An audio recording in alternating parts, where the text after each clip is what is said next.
She's a financial planner by day and rally co-driver by night. Make that a Canadian Motorsport Hall of Fame rally co-driver. Based in Halifax, Nathalie became hooked on the sport after watching her brother compete in a rally race in 1999. She soon became his full-time co-driver, resulting in numerous titles and championships. Nathalie teamed up with a few other drivers, earning even more trophies, titles, and championships. 4 Canadian titles, 3-time American champ, a record 10-time North American champion, and the only person to win the Rally Triple Crown twice. Those achievements are simply the tip of the iceberg of Nathalie's rich trophy case. We don't have enough time in our show to list them all, but we do have time to give one more achievement to Nathalie, the title of being at the top of her game. Well, Nathalie, I'm so happy to have you here with us today. And my first question was going to be about your sport, but I guess I should preface the whole thing by saying we went to the same high school and I didn't even realize it. So how cool is that? I know. It's great. I often say, yeah, she's from Halifax. We went to the same high school. Same thing with Sarah McLaughlin, right? There's a couple from our high school. So yeah, it's nice to have a Haligonian on board there. Well, now I get to do the same thing about you. So, and I'm really happy to help you spread the word about this sport. What's interesting to me, because you told our producer, Travis, that you've spent over 20 years trying to explain your sport to people, but it actually is one of the top spectator sports in the world. So, I mean, I guess those who know, but for those who don't know, what is it? Yeah, those who know, and they love it. So that's why we try to get the word out there because, you know, I mean, you never have someone come to a rally and leave going, that was okay. You know, everyone really gets on board. It's exciting and exhilarating, you know, so everyone loves it. But rally car racing is a type of motorsport, but it's different than any other motorsport in that there's 2 people in the car. So you've got a driver who holds the steering wheel and controls the car. And then you've got a co-driver who sits beside them.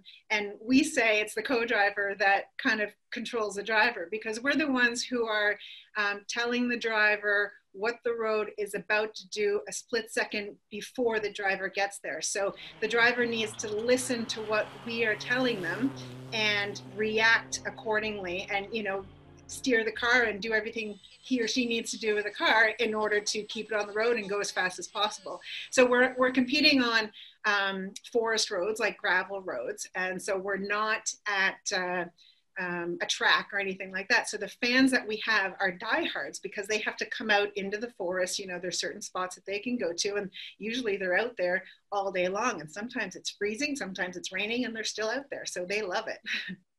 Okay, well, say more about your job in particular, because I've watched some video and it is mesmerizing, but it also looks so complicated because you're speaking in a language. What are you saying to the driver when I'm hearing you talk? Yeah, so essentially what we do the day before the race is we do a reconnaissance, a recce. And at that time, we're driving the roads and we're making very, very precise notes as to what the road does, and so that the driver can drive it accordingly. And so we have, you know, this special language that we use, and it sounds like gibberish. If you look at it or if you hear it, you won't know what we're talking about, but we know what each other is talking about, and that's the most important thing. So we're describing every little thing that the road does. So one corner could be like, you know, a whole line of annotations in my pace notes in my book. Turn left 3, unseen, into crest 30, right 3. And that's just one corner, but you need to be as precise as possible so that you can either attack it or do whatever you have to do accordingly. So yeah, the pace notes are what keeps us on the road and lets us go as fast as possible. I should note that some of this happens at night. So, I mean, but does that change what you do at all? But I'm assuming they have to rely more on you and less on their eyes. Yeah, exactly. And that's just it. Like we always say that the driver their ears become their eyes. They can't drive according to what they see because it could be tricky. You know, they might not see what's on the other side of a crest, or they might think that the road does one thing and it actually does another thing. So they really, really have to listen to what I'm saying. And you know, the notes are so important. And especially like you said, at night or on snow and ice conditions, you have to be bang on. So if I miss a beat, if I'm like a split second late, it could be disastrous. Okay, so let's start sort of from the beginning. Like when we were at Queen Elizabeth High School in Halifax, Nova Scotia, Mhm. was this something that you had set your sights on? When did this become of interest to you? Yeah, not at all. It's funny because my brother was 2 years ahead of me.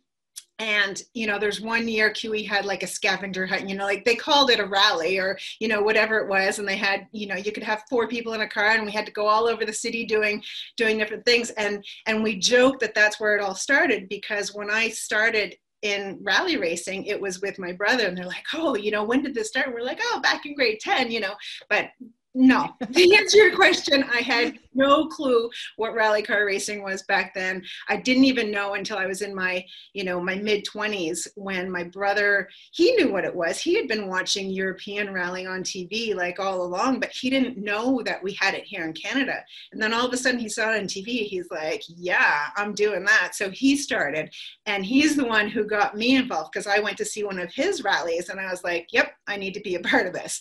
So it wasn't until I was living in Toronto after university, and that's when it all became part of my world.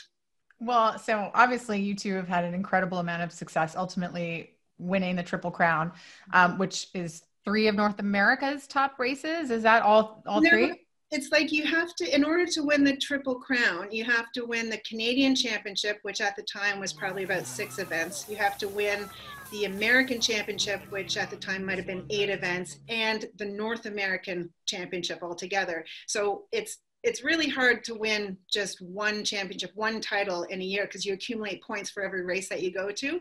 And so to win all 3 in the same year, that's what my brother and I did in 2004. So the Triple Crown is the first time it was done. And yeah, it was fantastic. It was just a great year for us. And that was our first year together. So it was my baptism by fire, but it turned out really well.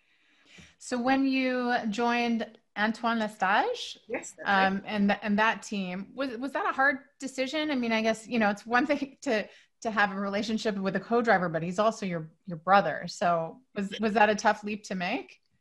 It was, and it was when my brother and I split up as a team. I mean, like you said, it's really tough. So when I can attest to the fact that relationships inside a car are not easy, and especially I found that my brother was really hard on me. But the good thing is that because he was so hard on me, I had to get good really fast, because he was so hard on me. And I knew that if I didn't do the job that he needed, I'd be out. And so, right. It was good for me in the progression of my career. But then after a couple of years, some things happened. It wasn't just the 2 of us. It was a sponsorship, that changed at the time and whatever. So we had decided to part ways as a partnership anyway. And he took, a few rallies off, maybe even a whole season off. I can't remember now, back in 2005. But yeah, so that was the end of our partnership. And then I joined Antoine Lestage, and we were competing together for probably about 8 seasons, I think it was. And the best thing to do is to always be with the same partner, the same team. It's just like pair skating. I always, compare it to that, because the more you are with one partner, the more you're going to get to know each other and know how you have to compete together. So yeah, it definitely is a struggle at times, and especially when you're close to the person that you're partnered up with. You don't sugarcoat things as much and beat around the bush, and sometimes it's a little harsh. And you did rejoin with your brother for some events, I think in 2012, before he was forced to retire. So what was that story? What happened? Yeah, so it was 2013. I had my last event towards the end of the 2013 season with Antoine. And then my brother, he approached me and he was like, okay, he didn't have consistent co-driver at the time, I believe. And, he said, okay, well, do you want to get back together? And so we had a good talk about it, and we said, okay, let's do this. And so we had our big comeback, and everybody, it was like going old school again. So everybody was happy about that. And anyway, so we had our first event together, and it didn't end well because we had mechanical issues. So we didn't finish that rally. And then the following year, we started off the 2014 season together, and then he had to retire because of medical issues. Mm. And yeah, so it was sad that we had just come back together, and then, and, you know, it ended, you know, in not a great way. It's something that still affects him to this day, and is partially because of motorsport and recurring concussions and all that jazz. And so it was really hard for him, and it was hard that we'd come back together and then, you know, we were pulled apart again. But in the bigger picture, you know, motorsports is nothing when you look at your health and your life and everything else. Right. Now, you have won 9 Canadian women's rally championships on top of all the other stuff that you've won. So how popular is this sport among women? Yeah, so there are women that are competing in it. And there definitely, you know, since I started in 1999, there's definitely more women that have come into the sport. But I'd still like to see more. I mean, there's always, it's definitely a male-dominated sport, that's for sure. But it's also very different from, you know, a lot of the other mainstream sports there, because men and women compete against each other. So there's not that segregation. But it is blatantly obvious that the men outnumber the women for sure. So what do you think the solution to that is? How can more young people get introduced to the sport? Yeah, so the thing with rally is that not only are we trying to get the sport more out in the open to everybody, but then especially, you know, for myself and a lot of my female counterparts who are in the sport, you know, we like to see more and more women. It's not easy. And I think a lot of it has to do with things like what we're doing right now, and introducing people to what rally is, and showing, yes, there are women involved, and showing girls out there that there are role models that they can see in this sport that are done well, and that kind of thing. I'm part of, I'm a founding member of Women in Motorsport Canada. And so one of our things is to help promote and encourage women's involvement in any kind of motorsport. And that can be any kind of role. It could be a competitor, it can be a builder, you know, can be an engineer or a team owner, anything like that. So we are definitely trying to get the word out there, women in motorsport. And of course, near and dear to my heart, I'd like to see more women in rally.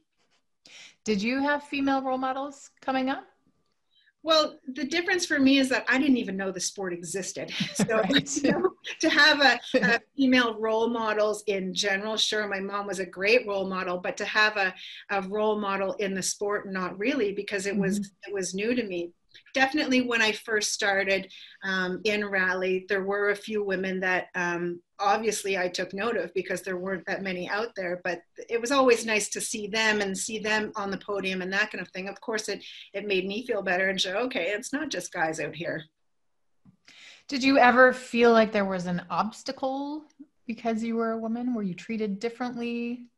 I honestly can say that I didn't really feel any kind of issues being a woman in a predominantly male sport. There might have been this one time that, you know, I thought, oh, that could have been different maybe if I was a guy, but at the same time, I know that my approach was a little harsh as well. So I could have changed my approach and not necessarily got that reaction, you know, whether it was a male or female, whatever. But honestly, I can say that I had a great time in the sport. Even though I was surrounded by men, I had the utmost respect from them.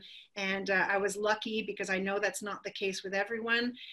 But like I said, this being a sport where men and women compete together against each other, there's no segregation. There's a lot of camaraderie in the sport. And I'm really, really lucky that this is the passion that I chose, because there wasn't that segregation, and there wasn't that, that obstacle that being a woman posed. It's a little tougher when we have to use the bathroom in between stages, but other than that, not a big deal. Well, I will take the high road and I won't ask you about that, but I do want to know. But I think that in itself is a really great advertisement for the sport, right? To hear you say, no, I didn't feel like I was treated differently because I'm a woman. Yeah. I think that says a lot. And now here you are, part of the 2020 class of the Canadian Motorsports Hall of Fame. I mean, how does it feel? It feels fantastic. It really does. It is such an honor. You know, there's a lot of men, the men in the Canadian Motorsports Hall of Fame. I don't know, maybe 95, 98% of all the inductees, a huge number. So A, to be inducted is such an honor, and B, to be one of the very few women is even that more rewarding. So I'm really happy about that. It felt really good. It was a nice phone call to get, that's for sure. So what's next for you in terms of, you know, you involved in the sport and how you want to continue to grow it? So I've always believed that, you know, it's nice to give back. This is a sport that has done so much for me and shown me so much and has been such a big part of my life. I've always wanted to be able to give back to it. So right now, being part of the Women in Motorsport Canada, that's one way I'm trying to give back and grow the sport and grow women's involvement in motorsport in our country. That's huge to me. I'm not really competing anymore. I did one rally in the States last year. I'm not saying that I won't ever, but all the stars have to align in order for me to do that. I also have done some work, you know, in broadcasting for the rallies, and that again is part of what I try to do to help bring it to the mainstream public and just try to get it out there a little more. But like I said, it's my passion, whether I'm competing in the car or not. It's something that I love and I will always love. And hopefully we can just get more and more Canadians and more women to learn about it and hopefully get involved. Absolutely. Well, Nathalie, we always leave our guests with the same question, and that is, what is your best advice for a young you? I would say to dream big. And definitely work hard, because working hard pays off. You want to believe in yourself and definitely fight for what you believe in. So you have to be tenacious and not take no for an answer, and just keep doing what you're doing. Well, I love it. And this was so cool. Thank you so much for joining me today. Thank you. It's great to be here and nice to chat with you. And go Kiwi Lions, go.